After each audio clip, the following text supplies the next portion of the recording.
lagi tayo nag-iisip sa kanya at ginagawa tayo. Ang ganda tayo na, kaya siya maganda, ang isang maganda mo. Talagang parang sumuko siya na wala ang kanyang anak at nawala siya ang tanda siya sa sarili niya. Bakit? Ganon, mula gamot ako dito na wala ang aking anak. So, hindi niya iniisip pala ang lahat ng bagay sa ating pagsukat ng Diyos. Dahil wala kang magawa dahil lahat yan pinahiram na ng Diyos. Wala tayo karapatan magsisihin natin ang Diyos. Dalang Diyos ay siya yung pag-ibig. Huwag samantalang binigay sa inyo, huwag samantalang pamilya binigay sa inyo, at minahal nyo at pinaway muli. Dahil hindi natin hawak ang bawat buhay natin. Bawat isa sa atin. Si Lord lang ang nakakalam sa atin.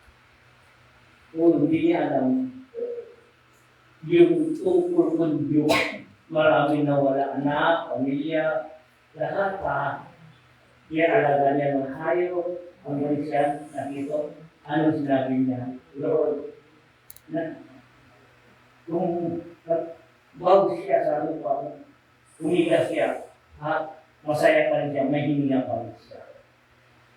So, ang puso ang isipan natin, dapat isipin natin bago tayo magsisi.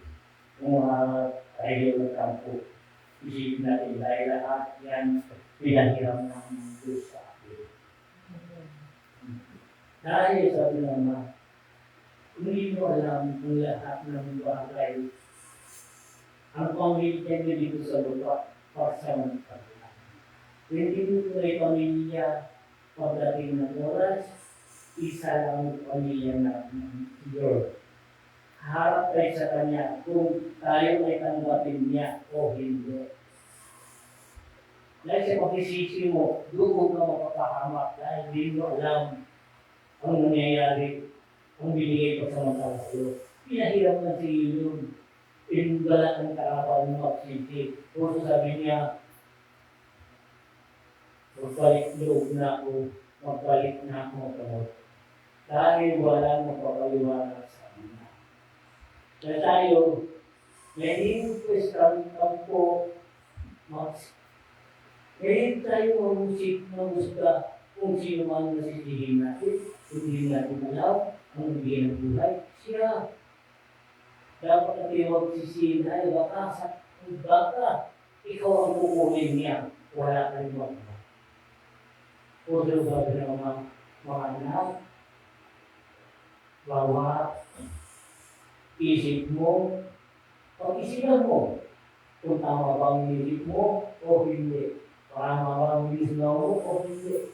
Dahil baka dyan ka makapahamak. Diyan kami hindi makapahamak. Dahil sa pagpaliwanag ng gawang isa sa atin ay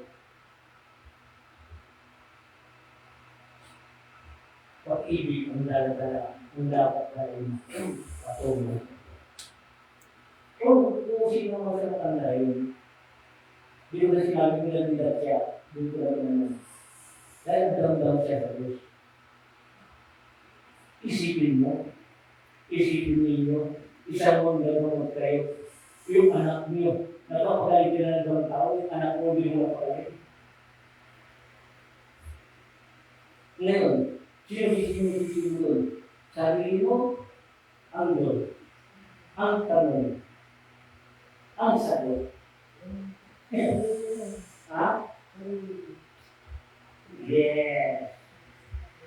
Dahil ang lahat yan, dapat magpasalamat ka.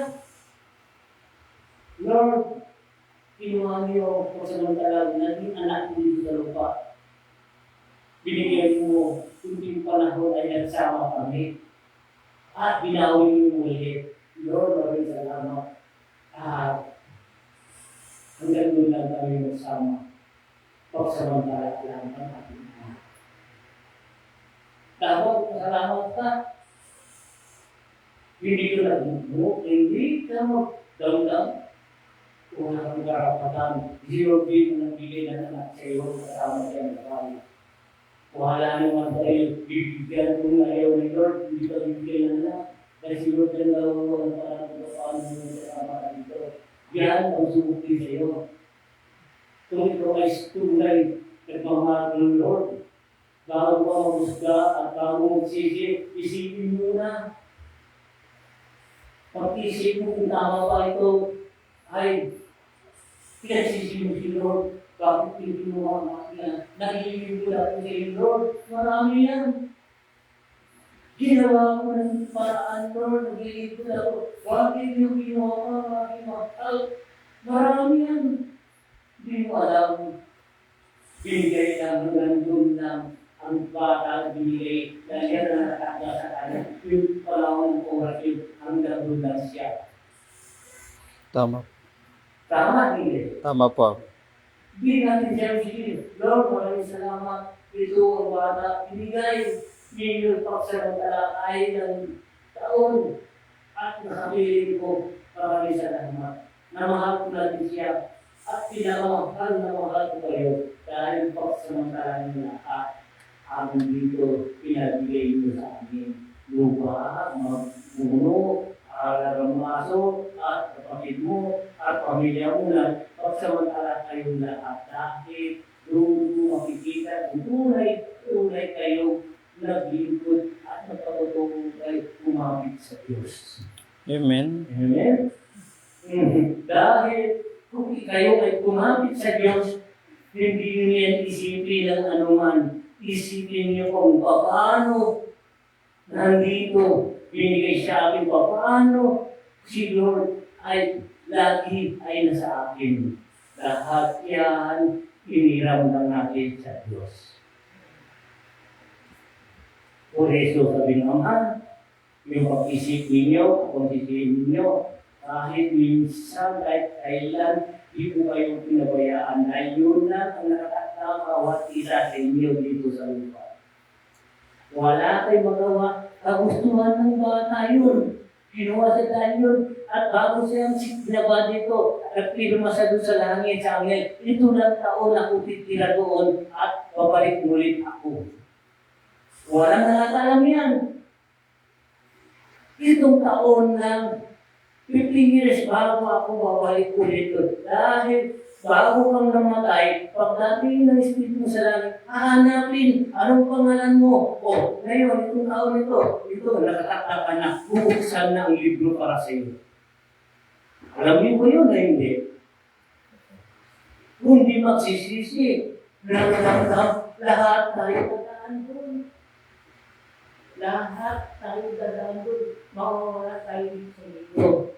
Alam doon natin pagsamantala. Dito ang magsisisi natin sa mundo. Dito tayo naging second coming. Nagkatawang tao tayo binigay ng Diyos para may pag-asa tayo pumalik sa Kanya.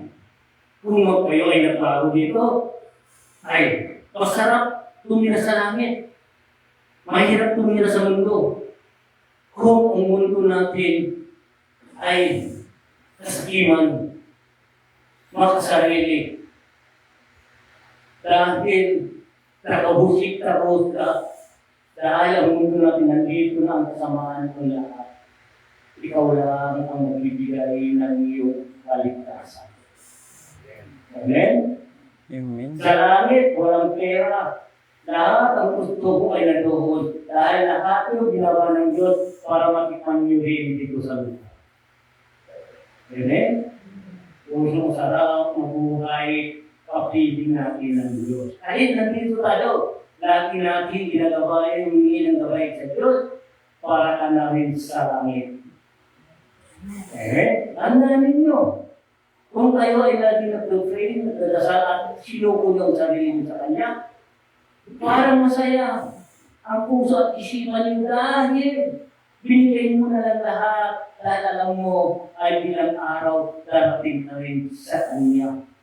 Ibig sabihin, mag-ipon ka ng kayamanan na mabuti niya, very good. 95%. 95% pa para kayo ay makakakit. Doon. Oh. Di ba? Bakit 5? Hindi pa. Ang lima yan, doon nyo ang malalaman ang pagsisisi, ang pagbabago at masaya ng bawat isa sa atin. Amen. Di ba? Ang masaya. So, ang sabi ng matanda ay, magbalik loob na ako, magkamot na rin ako, ibalik na ang kapangyarihan ko. Sabi ko, pangyayari yan basta gawin mo ang dapat mong gawin. Huwag mong sayangin ang panahon na kung nandito tayo. Kawalan tayo ng gawa ng mabuti. Nakakipon tayo ng kayamanan patungo sa Diyos. Ano ba ang kayamanan na gusto ng Diyos para sa atin ay yes, kahugihan ang gawa ng mga kanila. Ang dito, hindi nakukuha sa pera. Hindi nakukuha sa manong bagay na magandang. Ang pinakamaganda ang gawa mo sa kapwa mo. Gawa mo sa lahat ng bagay na tagalugdo na kagustuhan. Dito mo ang Diyos ay nasa iyo. Amen. Yun ang aking sasabihin. Maraming salamat. Ito po ang basbas sa inyo lahat.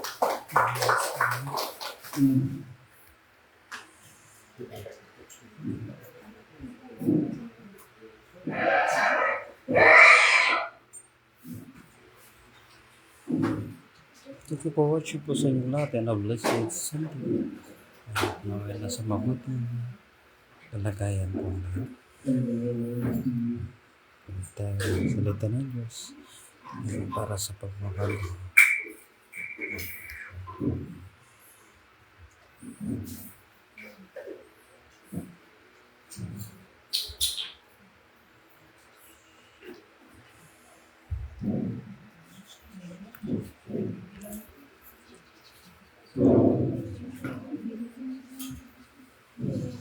Masarap. Maraming salamat din sa inyo lahat.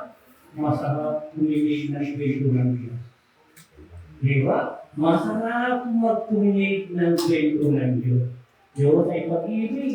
Diyos may mala.